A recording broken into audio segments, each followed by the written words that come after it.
இந்த முட்டாய் தான் வேணும்னு என் பையன் ஒரே அடம் பிடிச்சி வாங்கிட்டு வந்தான் வீட்டுக்கு.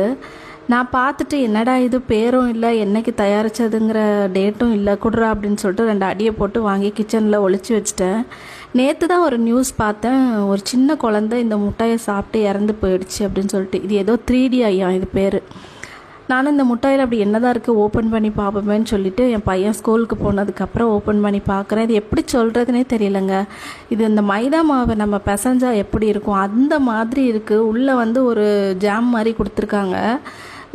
நீங்கள் ஒரு 10 செகண்டு உங்கள் கையை வந்து அசைக்காமல் அப்படியே வச்சிங்கன்னா அந்த கையை அப்படியே ஒட்டிக்கிடுது. விரல் ஒன்றோட ஒன்று எடுக்க முடியல. அந்த அளவுக்கு ஒரு மாதிரி இருக்குது. இதை குழந்தைங்க சாப்பிட்டா கண்டிப்பாக உங்களுக்கு ஏதாச்சும் ஆகுதானே செய்யும் சொல்லுங்கள். நம்ம சாப்பிட்டாலே நம்மளுக்கு இது வந்து தொண்டையில் கண்டிப்பாக சிக்கிக்கிடும். தயவுசெய்து நிறைய பேருக்கு ஷேர் பண்ணுங்கள். குழந்தைங்க கடையில் அழுதாலும் இந்த மாதிரி வாங்கி கொடுக்காதீங்க. அழுதுட்டு போட்டுன்னு 2